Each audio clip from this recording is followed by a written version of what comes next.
परमेश्वर के धन्य नाम की महिमा हो। प्रभात मनन के सत्र 2685 में आप सभी का बड़े प्रेम के साथ स्वागत करता हूं। आइए आज के मनन के लिए हम यहूदा की पत्री के अंतिम 2 पद पढ़ते हैं, 24 एवं 25। अब जो तुम्हें ठोकर खाने से बचा सकता है और अपनी महिमा की भरपूरी के सामने मगन और निर्दोष करके खड़ा कर सकता है, उस एकमात्र परमेश्वर हमारे उद्धारकर्ता की महिमा और गौरव और पराक्रम और अधिकार हमारे प्रभु यीशु मसीह के द्वारा जैसा सनातन काल से है, अब भी हो और युगानुयुग रहे, आमीन। लगभग 8 वर्ष के पूर्व कटिहार की कलीसिया से पढ़ाई एवं नौकरी के लिए अलग अलग जगह की ओर प्रस्थान किए हुए नौजवान भाई बहनों को वचन से नियमित रूप में प्रोत्साहन करने की इरादा से प्रभात मनन नामक इस छोटी सी सेवकाई शुरू की थी। पहला दिन केवल 12 लोगों को ही इसे व्यक्तिगत रूप में साझा किया था। अधिक लोगों को भेजने की इच्छा भी नहीं थी, परंतु मात्र 1 सप्ताह से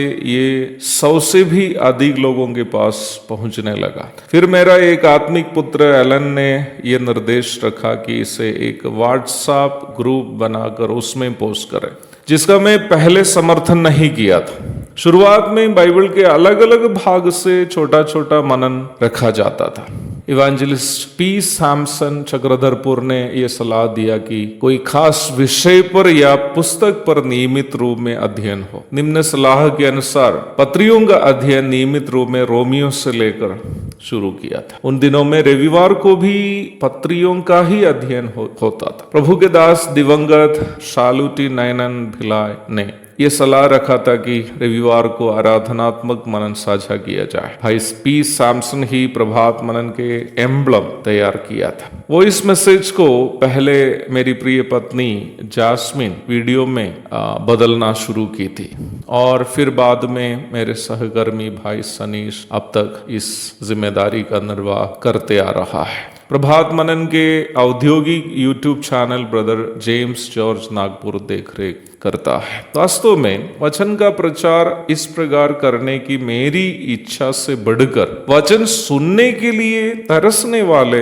असंख्य भाई बहनों की भूख और प्यास ही है प्रभात मनन नामक इस छोटी सेवकाई की सफलता का मुख्य कारण। सारी महिमा और जलाल उस महान परमेश्वर की हो जो दुर्बल पात्रों को अपनी धन्य सेवा के लिए उपयोग करता है। उस महान परमेश्वर की असीम कृपा के कारण यहूदा की इस अंतिम पदों के मनन के साथ प्रभात मनन में पत्रियों का अध्ययन यह आज समाप्त किया जा रहा है। प्रभु की इच्छा यदि हुई तो प्रकाशित वाक्य का एक संक्षिप्त अध्ययन के साथ प्रभात मनन नामक इस सेवकाई को पूर्णतया समाप्त करना चाहता। आप सभी की प्रार्थना आगे भी अवश्य चाहता। बाइबल में रोमियो से लेकर यहूदा तक के 21 पुस्तकों को पत्रियां कहते हैं। बाइबल में इन पत्रियों का अत्यधिक महत्व है, क्योंकि इन पत्रियों में हम कलीसिया का उपदेश को देखते हैं, जो अवश्य हर एक मसीह विश्वासी को सीखना चाहिए, ताकि वह यीशु मसीह के पवित्र स्वभावों में अपने आप को बदलते हुए प्रभु के साथ अनंतकालीन जीवन के लिए अपने आप को तैयार कर सके।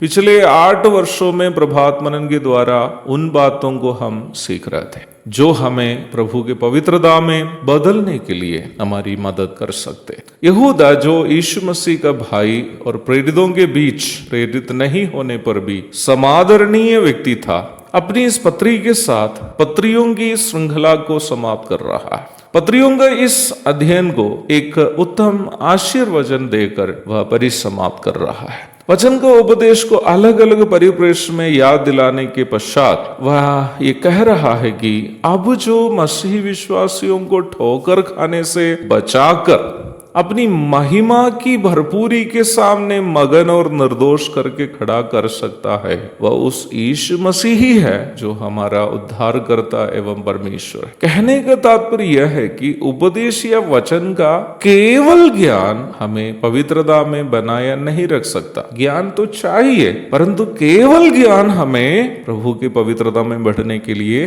पर्याप्त नहीं है, बल्कि प्रभु का अनुग्रह भी हमें अनिवार्य है। इसलिए वचनानुसार एक पवित्र जीवन बिताने के लिए जो भी विश्वासी चाहता है, उन्हें प्रभु का अनुग्रह के लिए भी प्रार्थना करते रहना जरूरी है। प्रभु का अनुग्रह हमें प्रभु के पवित्र स्वभाव में बढ़ने के लिए हमारी मदद अवश्य करता है। उस यीशु मसीह की जो सनातन काल से है, महिमा अब भी हो और युगानुयुग रहे। आमीन। एक और शुभ दिन की धन्य कामनाओं के साथ आज का मनन में यह समाप्त करता हूं। प्रभु आप सबको यीशु मसीह के पवित्र स्वभाव में बढ़ने के लिए मदद करे। आमीन।